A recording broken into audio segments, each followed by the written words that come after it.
Voilà, dans cette deuxième conférence, je voudrais vous parler un petit peu de ce qu'on appelle les figures de l'Avent, c'est-à-dire c'est les personnages qui sont plus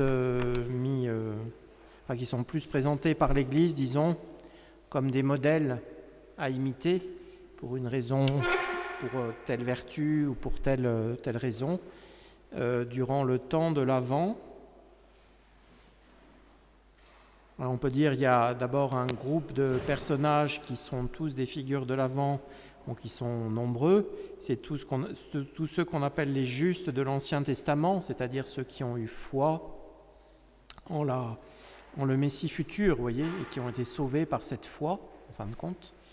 Ça, c'est le premier ensemble de personnages qu'il nous faut considérer. Ensuite, bien sûr, il y a Saint Jean-Baptiste, qui est le précurseur immédiat de notre Seigneur, qui a préparé les voies, les cœurs et les esprits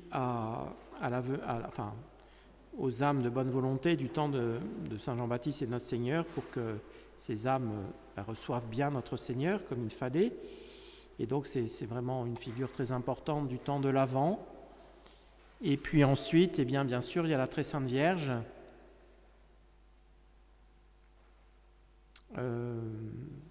oui, c'est la figure, on peut dire, la plus importante du temps de l'Avent, et il convient d'ajouter à la Sainte Vierge Saint Joseph, je pense. Alors c'est pas très traditionnel l'ajout de Saint Joseph, mais enfin, je pense que j'en dirai quelques mots pour une raison que je vous dirai tout à l'heure. Voilà. Alors d'abord, tous les justes de l'Ancien Testament. Eh bien, tout à l'heure, ça dépend quand on dira matine, mais chacun des prêtres, on peut anticiper cet après-midi, ce soir, ou d'autres demain matin, mais on anticipe souvent les matines, la veille au soir. Et alors nous avons dans les matines, qui est l'office de la nuit, en fin de compte, dans les couvents, mais nous on le dit, les prêtres sont astreints aux bréviaires, donc disent l'office de matine, soit le soir, soit le matin, on n'a pas d'office de nuit, nous. Et donc on a un premier répond des matines du premier dimanche de l'Avent, donc ce soir ou demain matin, qui s'intitule Aspiciens allongé, c'est-à-dire regardant au loin. Et je pense que ce répond, il est très beau, il était très connu autrefois dans les temps de chrétienté, très, très, très vénéré, je dirais, par les chrétiens autrefois, très connu aussi. Et les chrétiens l'avaient en grande estime et grande vénération. Aujourd'hui, on est dans des temps qui sont moins chrétiens, et donc il y a moins de connaissance et de vénération de ces grands textes qui sont très importants dans l'office divin. Voilà. Alors donc, ce premier répond, je pense qu'on peut dire, il contient en lui-même, dans sa description, tous les personnages, tous les justes de l'Ancien Testament. Alors c'est une scène assez mystérieuse, dans laquelle on voit un premier personnage dont on peut penser légitimement qu'il représente, ce premier personnage, soit un patriarche, soit un prophète de l'Ancien Testament, voilà, qui représente tous les patriarches, les prophètes de l'Ancien Testament, ou l'un ou l'autre de ces deux catégories. Et il prend la parole, ce premier personnage, pour dire ce qu'il aperçoit au loin, de manière assez floue, assez nébuleuse. C'est une sorte de nuée qui couvre toute la terre et qui semble être l'approche du Messie tant attendu, vous voyez. Donc c'est pour ça qu'il convient que ce personnage, on peut penser en tout cas que c'est un patriarche ou un prophète de l'Ancien Testament. Alors ensuite, ce personnage qui voit cette nuée très très loin et de manière très très floue, il envoie au-devant de cette apparition très lointaine, pour l'interroger, un groupe de messagers. Et donc ce groupe de messagers peut penser que ce sont tous les autres justes de l'Ancien Testament, c'est-à-dire ceux qui ont cru dans la promesse de Dieu de la venue d'un Messie et qui ont eu foi dans ce Messie. Et puis ensuite, c'est toute la foule de tous les habitants de la terre qui apparaît dans ce répond. Et tous ces hommes parce que l'apparition se fait plus claire, et donc tous ces hommes ayant acquis la certitude qu'il s'agit bien du Messie promis par Dieu, eh bien finissent par préparer l'entrée du roi de gloire, comme il est dit dans ce répond, dans la cité, c'est-à-dire sur la terre, la venue du roi de gloire, c'est-à-dire notre Seigneur Jésus-Christ, parmi nous, et donc par l'accueillir, disons, comme il doit être accueilli. Alors je vous lis la traduction de ce magnifique répond qu'il faut répéter. Alors c'est très rare dans l'office divin qu'on répète un répond tout entier, mais là l'Église, je crois, me souvenir, qu'elle nous fait répéter tout le répond, il me semble, ou quasiment tout le répond. C'est très très rare. Et donc ça manifeste bien l'importance, en entrant dans le temps de l'Avent, l'importance de ce répond qui contient bien tous ces justes de l'Ancien Testament. Alors voilà ce que dit ce répond, la traduction. Regardant au loin, voici, donc c'est le personnage mystérieux, là, le premier personnage, voici que j'aperçois la puissance de Dieu qui s'avance et une nuée couvrant toute la terre. Donc vous voyez, il voit de très loin, une sorte de nuée lumineuse, légèrement lumineuse, et il semble que c'est la puissance de Dieu. Voilà, donc déjà, première apparition très lointaine de ce Messie, qui symbolise un petit peu la promesse de Dieu en voyant le Messie, et donc la foi de ce personnage qui croit dans cette promesse de Dieu. Et après, il envoie un groupe de messagers, « Allez au-devant de lui et dites, annonce-nous si tu es toi-même celui qui doit régner sur le peuple d'Israël. » Vous voyez, donc, ce premier groupe de messagers, dont je vous ai dit qu'il peut symboliser tous les justes de l'Ancien Testament, il est chargé d'interroger cette apparition lointaine pour voir est-ce que c'est vraiment le Messie, est-ce que c'est toi qui dois venir, qui dois régner sur le peuple d'Israël. Et puis après, le répond et s'étend à tous les habitants de la terre, habitants de la terre, fils des hommes, tous ensemble, le riche et le pauvre, donc vraiment toutes les classes sociales de la société, et puis toute l'humanité en fin de compte, allez au-devant de lui et dites, pasteur d'Israël, prête l'oreille, toi qui conduis Joseph comme un troupeau, annonce-nous si tu es toi-même celui qui doit régner sur le peuple d'Israël. Voilà, donc c'est tous les habitants de la terre qui vont au-devant de cette apparition et pour vraiment mener l'enquête, je dirais, et avoir finalement la certitude, la conviction que c'est bien le Messie qui s'approche et qui va venir parmi nous. Et puis le répond, il finit sur ces paroles, « Porte, élevez vos linteaux, élevez-vous, portes antiques, et que le roi de gloire fasse son entrée, lui qui doit régner sur le peuple, c'est-à-dire sur le peuple d'Israël. » Donc là, comme c'est tous les habitants de la terre qui sont allés au-devant, en fin de compte, de celui qui est le Messie et qui est reconnu comme étant le Messie, eh bien le peuple d'Israël, c'est le nouvel Israël plutôt, eh bien ça devient l'Église, l'Église catholique, vous voyez, qui va accueillir, et tous les chrétiens qui doivent accueillir avec grande joie et grande foi aussi, eh bien ce Messie qui s'apprête à rentrer sur la terre, c'est-à-dire par ses portes, les portes de la ville, qui manifestent l'entrée de notre Seigneur, la venue de notre Seigneur Jésus-Christ sur la terre parmi nous, pour devenir le roi de gloire, c'est-à-dire le roi de nos âmes, de nos cœurs et de nos esprits. Donc c'est un répond qui est très beau, qui est très profond, très riche. On pourrait dire encore beaucoup de choses sur ce répond qui vraiment dans lequel on trouve tous les justes de l'Ancien Testament.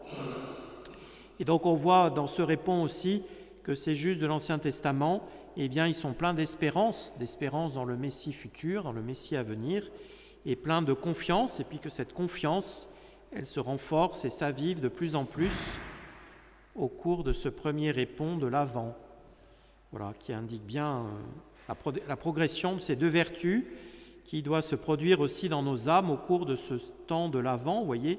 Et donc les justes de l'Ancien Testament sont un premier ensemble de figures de l'Avent, et il faut puiser en les contemplant, eh bien, une plus grande espérance, une vive espérance et une parfaite confiance aussi dans le bon Dieu et confiance dans la parole de Dieu, dans les promesses de Dieu qui ne ment jamais et qui ne promet jamais en vain. La preuve, c'est que Dieu ayant promis ce Messie dès la chute originelle, comme je vous l'ai dit tout à l'heure, eh bien, il va tenir promesse, et ce Messie va venir finalement après des siècles de préparation, mais il vient.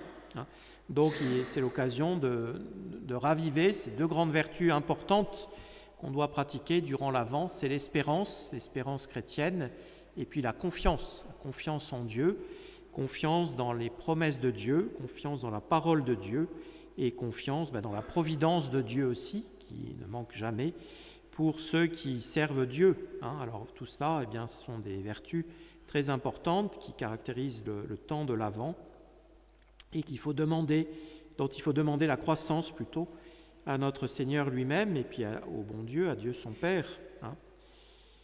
Et puis ce sont des vertus très importantes dans nos temps actuels avec cette crise à tout niveau dans laquelle nous vivons, crise de l'Église, crise de la société, perte de la foi, voilà, tout s'en va, enfin on voit bien, tout se délite, tout à fait, de plus en plus. Eh bien, ne nous désespérons pas, renforçons à l'occasion de cet Avent notre espérance chrétienne, et puis ne nous décourageons pas non plus, et raffermissons notre confiance, vous voyez. Comme vous le savez, j'ai prêché pendant 9 ans les exercices spirituels de Saint Ignace, et alors m'était dévolu de prêcher les règles du discernement des esprits de Saint Ignace.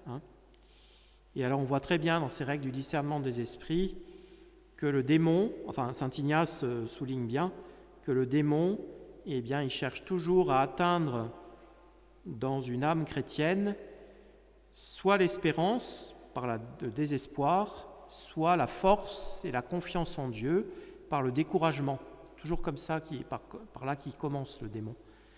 L'un des deux. Ça dépend des personnes. Ça sera toujours comme ça. Alors, il ne faut surtout pas ni se désespérer, ni se décourager. Et dès qu'on est atteint, je sais pas, qu'on sent un peu un découragement, tout de suite, il faut agir contre. Et puis ne pas nous laisser aller, et faire une prière pleine d'espérance chrétienne ou un acte de confiance en Dieu, etc., pour agir contre ces tentations de découragement, de désespoir, qui peuvent nous atteindre, vu la situation actuelle. C'est vrai qu'il n'y a pas grand-chose qui peut nous mettre dans l'espérance et la confiance, mais si, il y a le bon Dieu, et il y a notre Seigneur Jésus-Christ, puis il y a la grâce de Dieu en nous. Alors c'est l'essentiel, je dirais. Voilà. Et soyons des âmes très surnaturelles. Voilà. L'autre jour, j'étais à Pornichet, parce que je m'occupe plus de la chapelle de Pornichet, et puis j'ai célébré une messe jeudi matin tôt, avant de revenir ici, un jeudi matin, je ne sais plus, il y a 3 semaines, à 8h du matin. Bon, il y avait 400 personnes, pas plus. Et après, à la fin de la messe, il y a une dame, elle me dit « Ah, monsieur l'abbé, alors j'ai été confortée quand j'étais dans la chapelle pendant la messe, parce qu'en plus il y avait une tempête, donc on entendait le vent, c'était un peu... Alors, on avait l'impression un peu d'être sur un bateau, et puis il y avait le vent et la pluie autour, bref. Et alors la dame, elle me disait, je me suis dit, voilà, tu es là, tu as tout ce qu'il te faut, rien ne te manque.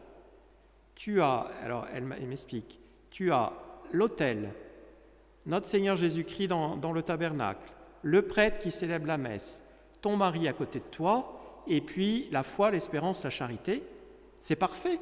Il peut arriver n'importe quoi, la chapelle peut s'écrouler, on peut tous mourir parce qu'il y avait du vent, la tempête.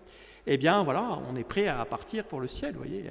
Et puis elle était toute pleine d'espérance et pleine de confiance en Dieu, etc. Ça m'a impressionné parce que c'est vrai qu'il y avait une tempête, alors c'était un peu, bref. Mais en plus, Pornichet, c'est un peu surélevé, alors on entend, il y a des courants d'air, bref.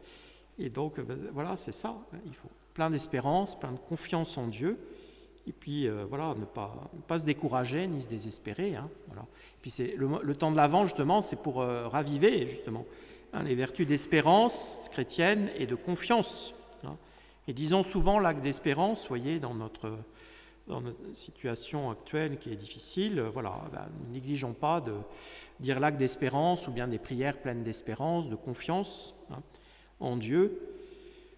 Voilà, ça c'est très important. C'est vraiment des vertus propres, caractéristiques du temps de l'Avent, vous voyez, mais qui doivent être bien pratiquées aussi par nous, même dans les autres temps, je dirais, parce qu'il ne faut pas se laisser aller, quoi. Voilà, parce qu'autrement, démon, après, une fois qu'il a pu entrer comme ça par le découragement ou le désespoir, il peut entraîner les âmes après à d'autres péchés, quoi. Enfin, il les pousse vers d'autres péchés et des fois, ça peut aller assez loin. Alors, il ne faut surtout pas se laisser aller. Ça, c'est un discernement des esprits de saint Ignace. Et puis, il faut agir contre. C'est toujours un grand principe de la vie spirituelle. Agir toujours contre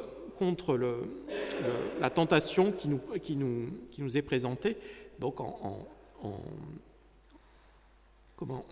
pratiquant la vertu contraire à la tentation qui nous est présentée. Vous voyez ? Alors, si on a un découragement, on fait un acte de force et on lit une prière de confiance, enfin un acte de confiance en Dieu. Si on a une tentation de désespoir, on fait un acte d'espérance. Voilà. Et on médite par exemple le deuxième mystère glorieux, l'Ascension. Le fruit, c'est l'espérance chrétienne. L'Ascension, en pensant à notre Seigneur qui règne au ciel, qui est notre médiateur, etc. Ça nous remet dans l'espérance, vous voyez. Voilà, on agit contre, toujours, il ne faut pas se laisser aller. C'est très important aujourd'hui. Voilà. Et puis vous avez les invitatoires là, des matines des 4 semaines de l'Avent, qui indiquent bien aussi cette croissance de l'espérance et de la confiance au fur et à mesure que passe le temps de l'Avent, je dirais. Alors l'invitatoire, c'est au début des matines, il y a ce qu'on appelle un invitatoire. Les 2 premiers dimanches, voilà ce qu'il dit: le Seigneur va venir en roi, venez, adorons-le. Les 2 premiers dimanches de l'Avent. L'invitatoire des 3e et 4e dimanches de l'Avent, déjà le Seigneur est proche, donc il s'est rapproché, il est plus proche de nous, venez, adorons-le. Et puis l'invitatoire de la vigile de Noël, aujourd'hui vous saurez que viendra le Seigneur, et au matin vous verrez sa gloire. Donc ça c'est la vigile de Noël, donc notre Seigneur est tout proche et on verra sa gloire dans la nuit, en fin de compte, quand on fêtera sa nativité. Donc vous voyez la progression dans les invitatoires qui nous montre aussi cette progression qui doit être la nôtre dans le temps de l'Avent, dans l'espérance et dans la confiance. Voilà. Et puis l'invitatoire de la nuit de Noël, c'est le Christ nous est né, venez, adorons-le. Donc là, voilà, on a l'objet de notre attente qui est arrivé dans la nuit de Noël avec la nativité que nous fêtons au milieu de la nuit. Voilà donc pour ce qui concerne ces premiers ensembles de figures de l'Avent qui sont les justes de l'Ancien Testament. Alors ensuite nous avons Saint Jean-Baptiste. Saint Jean-Baptiste est une figure très importante du temps de l'Avent. D'ailleurs, c'est le temps dans l'année liturgique où Saint Jean-Baptiste est le plus présent, puisque c'est lui qui est le personnage central des évangiles du 2e dimanche de l'Avent et du 3e dimanche de l'Avent. Donc 2 dimanches sur 4 de l'Avent ont pour personnage central dans l'évangile Saint Jean-Baptiste. Donc c'est pas rien.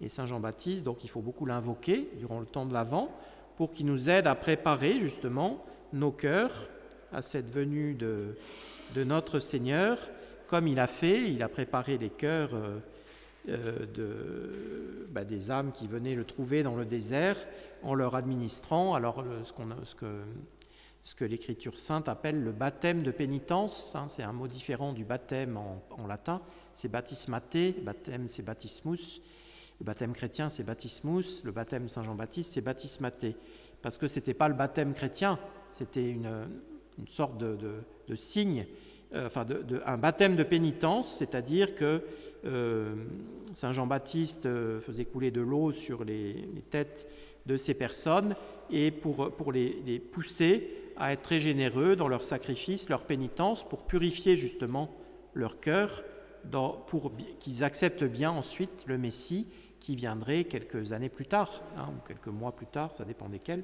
Voilà. Donc c'était vraiment une préparation immédiate de ces personnes qui étaient vivantes à l'époque à accepter la venue du Messie, la venue de notre Seigneur.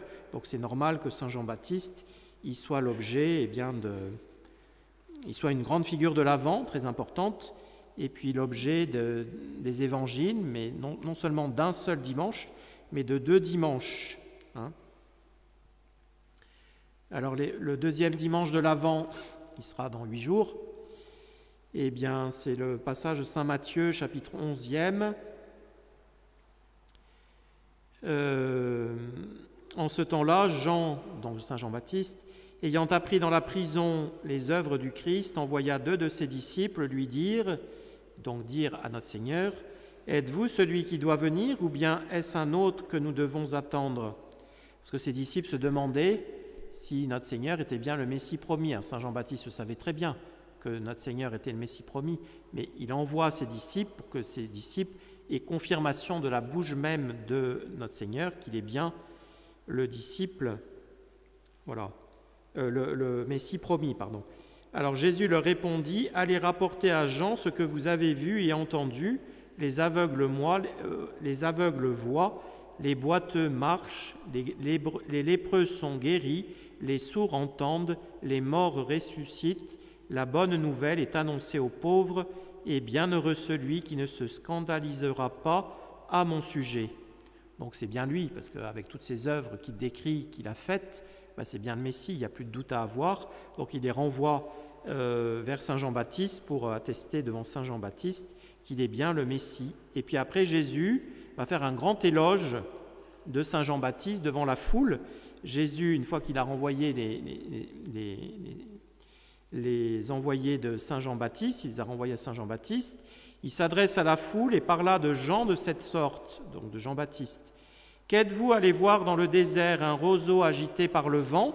Sous-entendu, ce n'est pas du tout ça. Saint Jean-Baptiste, c'est le contraire d'un roseau agité par le vent. Donc c'est quelqu'un qui a une grande force, vous voyez, force de volonté, une force qui fait qu'il est fidèle à Dieu et qu'il est fidèle à sa mission de précurseur. Voilà, c'est le contraire totalement d'un roseau agité par le vent qui va à tout vent, à tous les courants et qui fluctue. Alors ce n'est pas du tout ça, Saint Jean-Baptiste.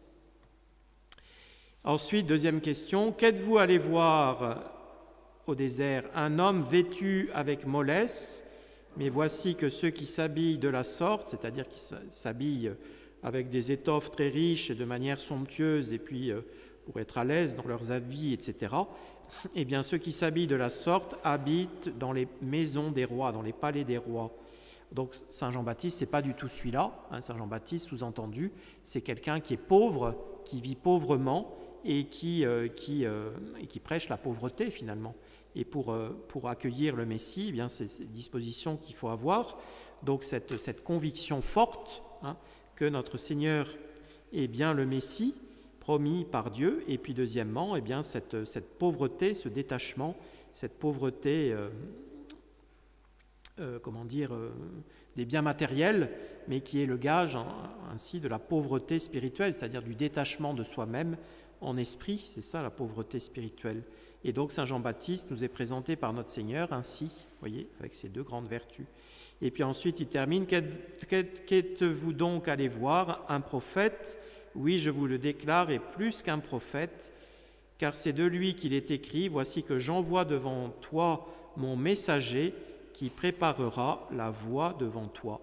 Donc il affirme directement, notre Seigneur à ce moment-là, que Saint Jean-Baptiste, c'est le précurseur immédiat, c'est celui qui vient vraiment préparer les voies des cœurs et des esprits de bonne volonté à sa venue, à son entrée dans la vie publique et à sa prédication.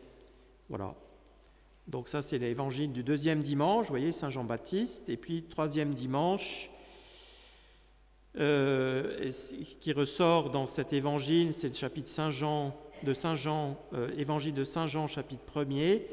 Ce qui ressort de cet évangile, c'est d'abord 2 choses. C'est d'abord que Saint Jean-Baptiste est bien le précurseur de notre Seigneur. Il vient préparer la voie à notre Seigneur.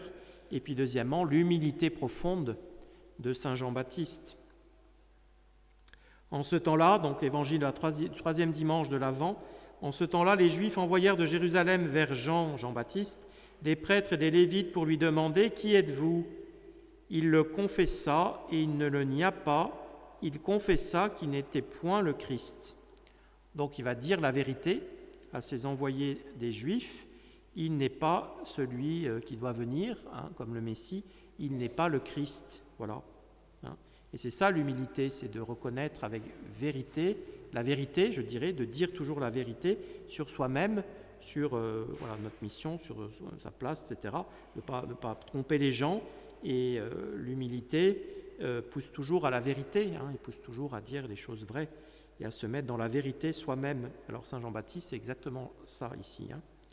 Il le confessa, il ne le nia pas, il confessa qu'il n'était point le Christ. « Qui êtes-vous donc » lui demandèrent-ils. « Êtes-vous Élie » Et il leur dit « Je ne le suis point. » Vous voyez, il dit toujours la vérité. « Êtes-vous prophète » « Non » répondit-il. Et ils insistèrent, parce que ils ne savaient pas, ces envoyés des Juifs, peut-être saint Jean-Baptiste serait-il le Messie, ils ne savaient pas trop, alors il fallait qu'il soit éclairé. « Êtes-vous prophète » ? « Non » répondit-il, et ils insistèrent, « Dites-nous donc qui vous êtes, afin que nous rendions réponse à ceux qui nous ont envoyés. Que dites-vous de vous-même » Et saint Jean-Baptiste répondit, « Je suis la voix de celui qui crie dans le désert, préparez les voies du Seigneur selon la parole du prophète Isaïe. » Voilà, donc si on vous demande qui vous êtes et que vous répondez « Je suis une voix dans le désert », c'est pas très glorieux quand même, enfin, une voix dans le désert, c'est pas bon. Ben, saint Jean-Baptiste, il dit exactement la vérité sur lui. Voilà, il est une voix de celui qui crie dans le désert, préparez les voies du Seigneur selon la parole du prophète Isaïe. Or, ces envoyés étaient des pharisiens. Donc, saint Jean-Baptiste, il va leur dire la vérité sur lui-même et il va ensuite leur dire la vérité sur notre Seigneur Jésus-Christ. Ces envoyés étaient des pharisiens. Poursuivant leurs questions, ils lui dirent « Pourquoi donc baptisez-vous si vous n'êtes ni le Christ, ni Élie, ni prophète ?» Jean leur répondit « Moi, je baptise dans l'eau, mais il y a quelqu'un au milieu de vous que vous ne connaissez pas. C'est lui qui doit venir après moi, mais il a été placé avant moi, et je ne suis pas digne de dénouer les cordons de ses chaussures. » Voilà, donc saint Jean-Baptiste affirme sa foi en notre Seigneur Jésus-Christ qui va venir juste après lui, et il est bien au-dessus de lui, dit saint Jean-Baptiste. « Je ne suis pas digne de dénouer les cordons de ses chaussures. » Voilà, donc il dit la vérité sur lui-même, sur notre Seigneur Jésus-Christ, et puis il confesse qui il est, il confesse vraiment sa mission, et il reste vraiment dans les voies de la vérité avec grande humilité, voyez. Parce que quelqu'un d'orgueilleux, il n'aurait pas pu facilement mentir à ses envoyés des Juifs en disant « Oui, c'est moi le Christ, c'est moi le Messie promis, etc. » Enfin, pour se faire valoir et puis voilà, pour satisfaire son orgueil, disons. Saint Jean-Baptiste, c'est tout le contraire. Il est l'humilité même, l'humilité personnifiée, je dirais. Voilà, donc c'est ces dispositions qu'il faut avoir, vous voyez, par la figure de saint Jean-Baptiste nous pousse justement, durant tout l'Avent, à l'imiter dans sa pauvreté, son détachement profond, sa pauvreté matérielle, mais qui est le gage de sa pauvreté surtout spirituelle, et puis sa profonde humilité aussi. Et donc, c'est les grandes vertus que nous devons retirer de la contemplation de saint Jean-Baptiste durant le temps de l'Avent. Voilà.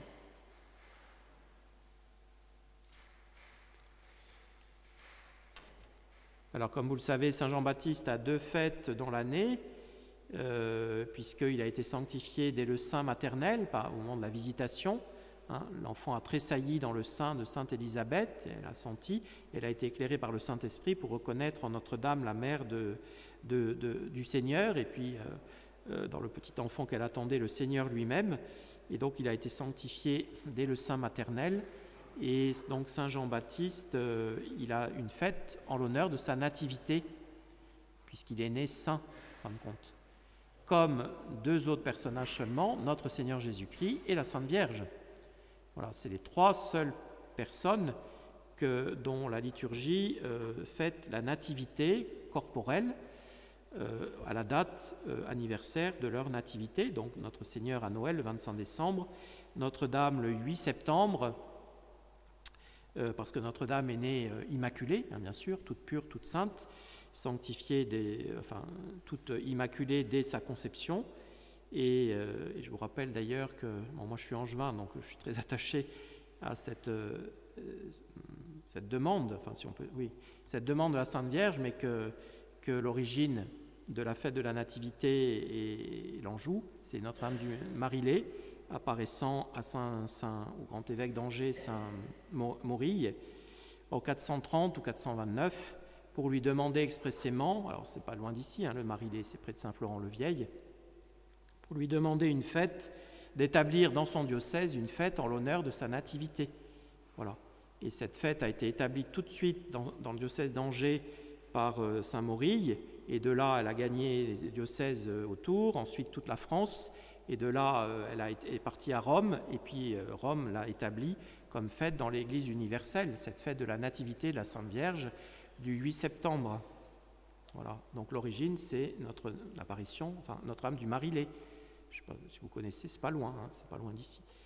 Et donc c'est pour ça qu'on appelle la fête du 8 septembre, qu'on l'appelait autrefois en tout cas, Notre-Dame l'Angevine. Voilà. Je suis un petit peu chauvin, vous voyez. Mais étant angevin, moi j'ai toujours été par ma famille, très, comment dire, je trouve pas les mots, éduqué dans cet amour de cette fête, si vous voulez, qui pour nous est très importante, pour les angevins. Bref, voilà.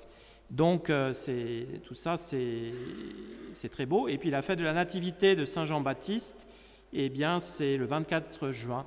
Hein, voilà, il y a une fête de la Nativité pour lui aussi, parce qu'il a été sanctifié dès le sein maternel.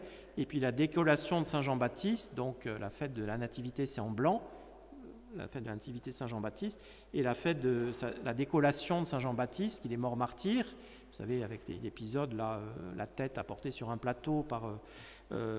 c'est quelque chose de barbare, là, au moment d'un banquet, là, d'Hérode, qui demande à la jeune fille de sa fausse femme, là, ce qu'elle veut, et puis sa fausse femme lui répond « Je veux la tête de Saint Jean-Baptiste sur un plateau », et donc Hérode, de manière très barbare et très cruelle, va faire décapiter Saint Jean-Baptiste pour rapporter la tête sur un plateau. Bon. Voilà, donc la fête de la décollation de Saint Jean-Baptiste, c'est le 29 août, hein, dans l'année liturgique, en rouge. Voilà, donc il y a deux fêtes de Saint Jean-Baptiste, une en l'honneur de sa nativité, une en l'honneur de son martyre. Voilà, et donc ensuite, après avoir parlé de Saint Jean-Baptiste, voyons la Sainte Vierge et puis Saint Joseph, on peut ajouter aussi. Hein. Alors la très Sainte Vierge, bien sûr, c'est la grande figure du temps de l'Avent, d'autant plus qu'une des grandes fêtes de la Sainte Vierge tombe toujours pendant le temps de l'Avent, c'est l'Immaculée Conception, qui nous rappelle d'ailleurs que Notre-Dame a été exempte totalement du péché originel et dans son corps et dans son âme, par un privilège unique de Dieu, mais en vue de sa maternité divine. Donc cette fête de l'Immaculée Conception est très liée finalement à la fête de l'Annonciation, et à la fin de laquelle l'Annonciation, eh bien, le Verbe de Dieu s'est incarné dans son sein, et puis ensuite à la fête de la Nativité, à Noël. Hein. Voilà, donc la très Sainte Vierge, eh bien, c'est une figure, la plus grande figure, je dirais, du temps de l'Avent. On doit beaucoup la prier durant le temps de l'Avent pour qu'elle nous aide justement à purifier nos esprits, nos cœurs, nos âmes dans la perspective de la nativité de son Fils. Alors il y a un grand liturgiste médiéval qui s'appelait Durand de Mende, qui a vécu au XIIIe siècle. Il désigne ce temps comme une vaste annonciation. Vous voyez, c'est beau le terme, hein, c'est vraiment une vaste annonciation, c'est-à-dire pendant ce temps de l'Avent, eh bien, on doit considérer spécialement le mystère de l'Annonciation, ce que nous fait faire l'Église d'ailleurs, parce qu'elle a choisi le mystère de l'Annonciation pour être l'évangile du mercredi des 4 temps de l'Avent. Les 2 premiers mystères du rosaire, les mystères des 2 premiers mystères du rosaire sont l'objet des évangiles, l'Annonciation le mercredi des 4 temps de l'Avent, et puis la visitation le vendredi des 4 temps de l'Avent. C'est les 2 mystères principaux concernant la Sainte Vierge et les 2 premiers mystères de notre rosaire à considérer davantage durant le temps de l'Avent, et pour en demander bien les fruits, c'est-à-dire les fruits de l'Annonciation, c'est une profonde humilité. Le fruit de la visitation, c'est une généreuse et parfaite charité fraternelle. Donc ça, ce sont des vertus très importantes aussi à bien pratiquer durant le temps de l'Avent. Bon, l'humilité, on l'a déjà vu avec Saint Jean-Baptiste, mais aussi la charité fraternelle. Plus nous serons humbles de cœur, d'esprit, et puis plus nous serons poussés à être généreux dans notre charité fraternelle. Tous les auteurs spirituels, ils font un lien très profond entre les vertus d'humilité et de charité. Les âmes orgueilleuses sont souvent très égoïstes, très individualistes, ne pensent qu'à elles-mêmes, et donc ça met obstacle, l'orgueil, à la charité fraternelle, à la générosité. Dans la charité, Notre-Dame, c'est tout le contraire. Elle est humble, il n'y a pas plus humble que la Sainte Vierge. Et d'ailleurs, ça ressort du grand chant, de la grande prière de la Sainte Vierge, qui est le Magnificat, qu'il faut considérer durant le temps de l'Avent. Vous voyez, c'est très important de bien considérer le Magnificat, parce que, on y trouve l'action de grâce à Dieu, on y trouve l'humilité, on y trouve l'amour de Dieu, la foi, et puis la charité fraternelle, l'amour du prochain. Donc voilà, c'est un modèle aussi, c'est une prière qu'on peut faire souvent durant le temps de l'Avent, cette magnifique prière du Magnificat. Et puis il faut attendre la venue de l'enfant Jésus avec Notre-Dame, je dirais, en sa compagnie, et puis en l'imitant le mieux possible, voilà, par ces vertus que je viens de vous énoncer là. La fête de l'Immaculée Conception, donc, qui tombe le 8 décembre, donc toujours dans le temps de l'Avent, puisque le temps de l'Avent, on commence au plus tard, cette année c'est le plus tard possible, le 3 décembre, donc le 8 décembre c'est toujours dans le temps de l'Avent. Eh bien, elle nous rappelle le premier des nombreux privilèges que Dieu Tout-Puissant a accordé à la Sainte Vierge, et ce privilège unique lui fut octroyé en prévision de sa maternité divine, vous voyez, et pour rendre possible cette maternité singulière, en préparant à son Verbe une demeure digne de lui, selon les termes de la collecte de la messe de la fête de l'Immaculée Conception. On trouve dans le bon Dieu à exempter la Sainte Vierge de toute atteinte du péché originel dans son corps et dans son âme, pour préparer à son Verbe une demeure digne de lui. Voilà, donc c'est très lié, la fête de l'Immaculée Conception, à la Nativité, à la fête de la Nativité et à la maternité divine de la Sainte Vierge. Voilà, donc soyons des âmes pleines de cette dévotion mariale très profonde durant ce temps de l'Avent. Alors le Monseigneur Asquette, il a des livres sur les 4 temps, là, c'est un petit livret que j'ai sur les 4 temps de l'année liturgique. Et puis il nous dit...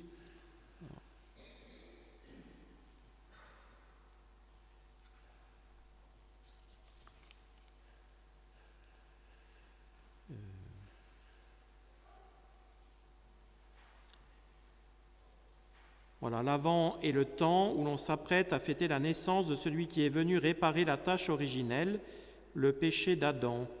Rien de plus approprié à l'esprit du temps que de considérer la situation privilégiée de Marie et puis la nôtre.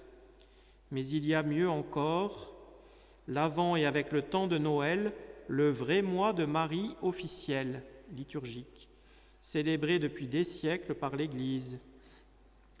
Il est trop facile de le prouver, qu'on consulte les textes des livres liturgiques depuis le premier dimanche de l'Avent jusqu'au 2 février, où se clôt le temps de Noël, qu'on lise l'office même de la Nativité, celui du 1er janvier, qui est une commémoraison solennelle de la Vierge Mère. L'explication des messes des 4 temps nous fera toucher du doigt cette vérité. Nous repasserons alors les mystères de l'Annonciation et de la Visitation, comme je vous disais tout à l'heure. On a dit avec raison que l'Avent n'était qu'une vaste Annonciation. Or, l'Annonciation, c'est la solennité de Marie, d'où dépend précisément l'Immaculée Conception, préservée du péché en prévision de la maternité divine. Voilà.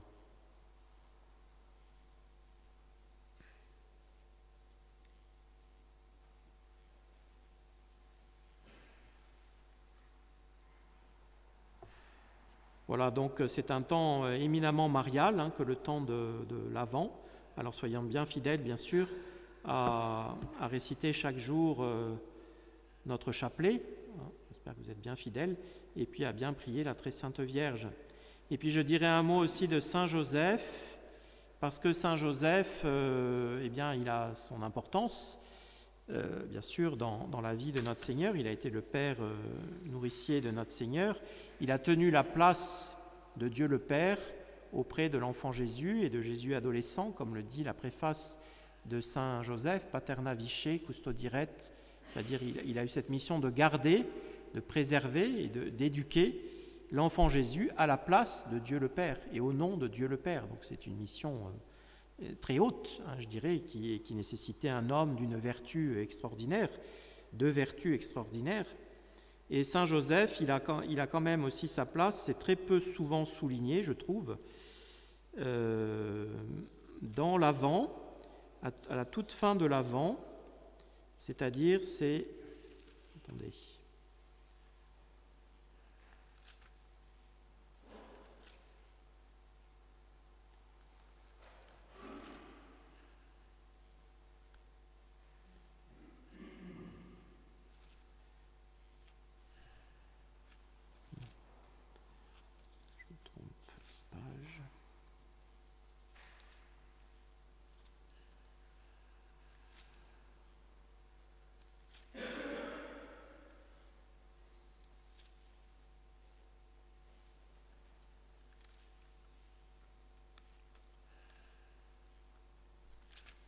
Je suis perdu dans mes pages de Mycène là, attendez. Ah, voilà, ça y est. Voilà, c'est l'évangile. Eh bien, c'est l'évangile de la vigile de Noël, de la veille de Noël, le 24 décembre, donc il sera un dimanche cette année. C'est Saint Matthieu, chapitre 1er, les versets 18 à 21. Comme Marie, mère de Jésus, était fiancée à Joseph, avant qu'ils habitassent ensemble, il se trouva qu'elle portait en elle le fruit du Saint-Esprit. Joseph, son époux, étant juste et ne voulant pas la traduire devant le juge, résolut de la renvoyer secrètement. Voilà, donc nous avons l'évangile ce qu'on appelle la perplexité de Saint Joseph, devant une situation qu'il ne comprend pas. Et vous voyez, ça fait partie vraiment de l'Avent, c'est la vigile de Noël. Donc Saint Joseph, il est bien présent aussi, comme figure de l'Avent. Et donc Saint Joseph, il a confiance en son épouse, sa future épouse, sa fiancée. Il sait très bien que c'est une jeune fille de très haute vertu. Elle part donc 3 mois s'occuper de la maison de sa cousine à la place de sa cousine Élisabeth. Et quand elle revient, forcément, il ne tarde pas à se rendre compte qu'elle attend un enfant. Et il ne comprend pas la situation, parce qu'il sait très bien qu'elle est très vertueuse, qu'elle aime par-dessus tout les vertus de pureté, de chasteté. Ils ont établi ensemble que leur mariage resterait chaste, certainement, absolument chaste. Alors il ne comprend pas la situation. Vous voyez, il est dans une grande perplexité. Et il faut noter que le bon Dieu, il ne l'éclaire pas tout de suite. Il le laisse à ses propres lumières, aux propres lumières naturelles de sa raison, pour essayer de réfléchir et de prendre la décision qui semblera la meilleure, la plus convenable dans les circonstances. Alors 2 solutions, il ne comprend pas du tout la situation, mais quand il y avait comme ça dans le temps de fiançailles, une femme qui attendait un enfant, il y avait deux solutions. Soit elle était répudiée par un procès devant le juge, etc., enfin devant le tribunal, et bon, ça faisait grand bruit, soit elle était répudiée en secret, avec 2 témoins seulement, de manière privée. Alors Saint Joseph, qui ne comprend pas du tout la situation, vous voyez, ne voulant pas la traduire devant le juge, devant le tribunal, il résolut de la renvoyer secrètement, c'est-à-dire avec la solution la plus convenable et la moins défavorable pour la Sainte Vierge, mais il ne comprend pas, et il se doute sans doute que derrière il doit y avoir un mystère. Comme il était dans cette pensée, alors bon, dans le texte grec qui est original, c'est en fin de compte, comme il repassait sans arrêt dans son esprit, avec inquiétude, avec tourment, il était tourmenté par cette pensée, il se demandait s'il faisait bien, s'il faisait mal, il ne comprenait pas, et il était tout à fait torturé spirituellement, c'est le terme grec, dans son esprit de cette situation et quelle décision, quelle bonne décision prendre, voyez. Donc voilà, je dis ça parce que c'est important. Le bon Dieu, des fois, il nous laisse dans des situations qu'on ne comprend pas, on ne comprend rien. Puis qu'est-ce qu'il faut faire? Plusieurs solutions s'offrent à nous. On ne sait pas du tout quoi faire, on prie, on est un peu dans le flou, dans le vague, tout est troublé. On ne sait pas, Saint Joseph, il a vécu cela. Hein, et donc il a pris la décision la plus sage, la plus convenable qui était à prendre, selon les lumières de sa raison naturelle. Et après seulement, vous voyez, donc, le bon Dieu laisse Saint Joseph exercer sa prudence avec les moyens qu'il a, et après seulement, le bon Dieu va l'éclairer. Donc comme il était dans le tourment et qu'il sans arrêt il repassait dans son esprit cette pensée, un ange du Seigneur lui apparut en songe et lui dit : « Joseph, fils de David, ne craignez point de prendre avec vous Marie, votre épouse. » Donc, ça veut dire il faut que vous alliez au bout de votre projet, et il ne s'agit pas du tout de la répudier et de la renvoyer. Hein. Il faut que vous épousiez Marie qui va devenir votre épouse. Car ce qui est engendré en elle vient du Saint-Esprit. Voilà la solution, et qui met fin à la perplexité et au tourment de Saint Joseph. Voilà qu'il est éclairé, c'est le Saint-Esprit qui a rendu féconde la Vierge à laquelle il est fiancé, qui va devenir son épouse. Et non seulement l'ange met fin ainsi par ses paroles à son tourment, mais il lui donne sa mission future. Et elle mettra au monde un fils, et vous lui donnerez le nom de Jésus, car il sauvera son peuple de ses péchés. C'est très important, parce que selon les coutumes juives et la loi juive, c'était au père de famille d'imposer le nom au nouveau-né. Quand l'ange dit à Saint Joseph « Vous lui donnerez le nom de Jésus », et Saint Joseph, qui était très saint, très fervent, très pieux, il connaissait très bien aussi, comme la Sainte Vierge, les prophéties. Quand il entend Jésus sauveur, ça veut dire sauveur Jésus, il sait très bien qu'il s'agit du Messie. Et donc ça veut dire qu'il va avoir le rôle d'être le père de ce fils. Vous lui donnerez le nom de Jésus. Cette prérogative d'imposer le nom au nouveau-né, c'était réservé au père. Donc ça veut dire que vous allez être le père de cet enfant, vous allez prendre soin de cet enfant comme votre enfant à la place de Dieu. C'est tout. Donc il reçoit sa mission. Non seulement son tourment prend fin par la parole de l'ange, mais il reçoit sa mission de Dieu, car il sauvera son peuple de ses péchés. Donc il va falloir qu'il devienne le père du Rédempteur, du Sauveur. Donc c'est une mission très haute, c'est une mission même redoutable, je dirais. Et Saint Joseph accepte, et à ce moment-là, il renonce bien sûr à sa première décision qu'il avait prise. Là aussi, on voit la grande humilité de Saint Joseph. Vous voyez, des fois, on voit des gens prennent une décision, la Providence montre que ce n'est pas une bonne décision, ils continuent têtus, acharnés dans leur décision, ils ne veulent rien entendre, et puis ils sont entêtés, et têtus, et ils ne veulent pas changer leur décision. Saint Joseph, ce n'est pas du tout ça, parce qu'il est très humble de cœur, d'esprit, et il se soumet totalement à la volonté de Dieu sur lui, parce qu'il veut être saint, il veut être parfait, et donc être parfait, c'est faire la volonté de Dieu, même si cette volonté peut paraître redoutable et avoir une responsabilité écrasante. Eh bien, il a confiance que le bon Dieu lui donnera la grâce proportionnée pour bien accomplir sa mission, et donc il se donne tout entier aussi à sa mission. Il accepte de devenir le père nourricier, comme on dit, ou le père putatif de notre Seigneur, mais qui a un rôle vraiment très exigeant.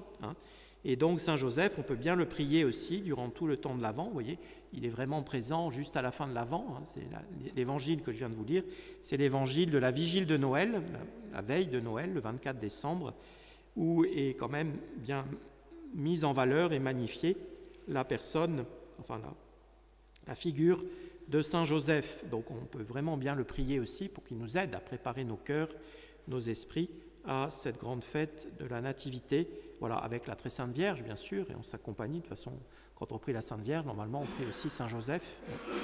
Ils sont tellement unis l'un et l'autre que il faut toujours les prier de concert, disons.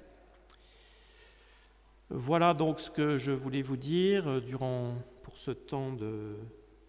cette récollection de l'Avent.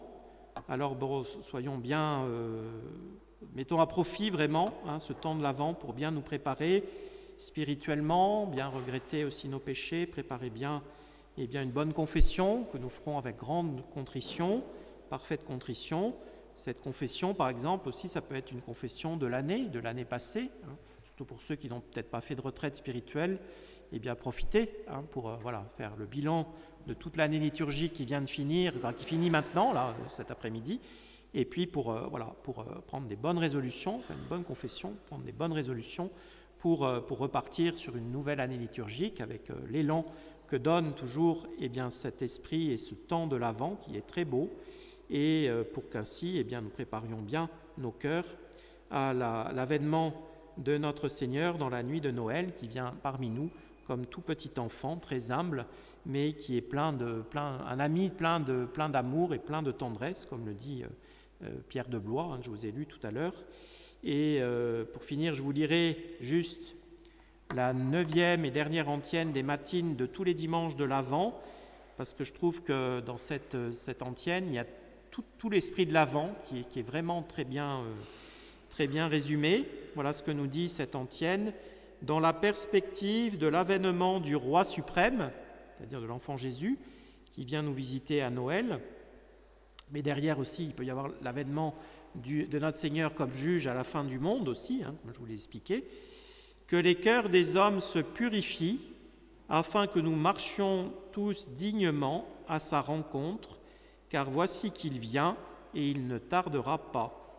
Alors pour moi, ces quelques lignes, il y a 2 lignes et demie à peine là, ça résume tout l'esprit de l'Avent, un esprit de purification, vous voyez, dans la perspective de l'avènement de notre Seigneur, se purifier en se détachant de tout ce qui nous empêche de nous purifier justement et de nous sanctifier, et puis pratiquer toutes ces vertus d'humilité, de foi, d'espérance, de confiance en Dieu, de charité, pour marcher justement dignement à la rencontre de notre Seigneur qui va venir au-devant de nous et qui va venir non pas les mains vides, mais les mains pleines de grâce. Alors après, c'est à nous, selon nos dispositions plus ou moins bonnes, de recueillir ou non ces grâces que le bon Dieu prévoit de nous donner à la fête de la Nativité et durant tout le temps de Noël et de l'Épiphanie qui suivra immédiatement la fête de la Nativité.